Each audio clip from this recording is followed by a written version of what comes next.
বিষপানে গুরুতর অসুস্থ গর্ভবতী গৃহবধূর মৃত্যু হলো সাধের দিন। শুক্রবার সকালে জিবি হাসপাতালে চিকিৎসকদের সব প্রচেষ্টা ব্যর্থ করে দিয়ে গৃহবধূ পায়েল দাস মৃত্যুর কোলে ঢলে পড়ে। সাংসারিক অশান্তি সহ্য করতে না পেরে কীটনাশক পান করে 9 মাসের এক গর্ভবতী গৃহবধূর নাম পায়েল দাস, স্বামী মিহির দাস, বাড়ি শালগড় এলাকায়। গুরুতর আহত গর্ভবতী গৃহবধূকে বাড়ির লোকজনেরা গোমুদচালা হাসপাতালে নিয়ে আসেন। সেখান থেকে তাকে জিবি হাসপাতালে স্থানান্তরিত করা হয়। শুক্রবার সকালে চিকিৎসকদের সব ধরনের প্রয়াস ব্যর্থ করে দিয়ে জিবি হাসপাতালে মৃত্যুর কোলে ঢলে পড়েন গৃহবধূ পায়েল দাস। খবর পেয়ে সোনামুড়া থেকে তার বাপের বাড়ির লোকজনরা ছুটে আসেন।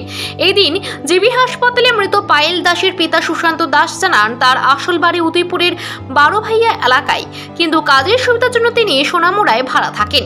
গত 11 মাস আগে উদয়পুরের শালগড়ার মিহির দাসের সাথে তার মেয়ের সামাজিক বিয়ে হয়। বিয়েতে সাধ্যমতো যাবতীয় জিনিসপত্র তিনি প্রদান করেছিলেন, কিন্তু বিয়ের পর শ্বশুরবাড়ির লোকজনদের নানান ধরনের যন্ত্রণায় অতিষ্ঠ হয়ে পড়তো তার মেয়ে। শ্বশুরবাড়ির লোকজনদের অত্যাচার আর জ্বালা যন্ত্রণা এই চূড়ান্ত সিদ্ধান্ত নিতে বাধ্য হয়েছে তার কন্যা। তিনি আরও জানান, পরিবারের অশান্তি লেগেই থাকত। অশান্তি চরম আকার ধারণ করে মেয়েকে স্বাদ খাওয়ানোর বিষয়টিকে কেন্দ্র করে জামাই মিহির দাস সাধের খরচের অর্ধেক টাকা শ্বশুরবাড়ি থেকে দিতে হবে বলে দাবি করেন।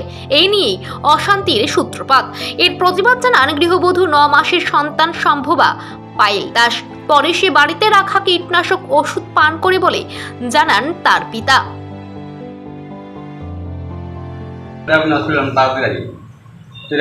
আমি তো বাড়ি গেলি, কারণ আমার সে গর্ভবতী ডাক্তার দিছে না, ব্যথা না উঠতে পারে। এবার আসার পরে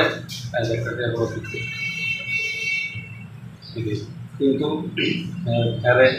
যেভাবে তৎকালীন করতে মানে জ্বালা যন্ত্রণা চলতে না পারে। এই যে বললেন যে টর্চারিং করতো, মানে কি কারণে করতো? ওই তো ওইটালে ফটাইতো, ওইটালে করতো, বিভিন্ন জনে কাজে করা দিত। কাজ দেওয়ার যে মনটা, প্রেগনেন্সিতে তো মন খারাপ লাগবে, কাজের মন হয় না, কেউ গালাগালি ফালাগালি এইসব ধরনের কথা আমরা তো সব করতো। এবং যদি হ্যার মোবাইল আছে, মোবাইলটা আমাদের বাড়ি থেকে দেওয়া, যদি আমরা মোবাইলটা নিয়ে খুলি দিয়ে যদি আমরা কল দিয়ে রিটার্ন করে দেখেন আমরা কি করছি না কি হ্যাঁ আমরা কি করছি না করছো সব মোবাইলের ভিত্তিতে থাকে।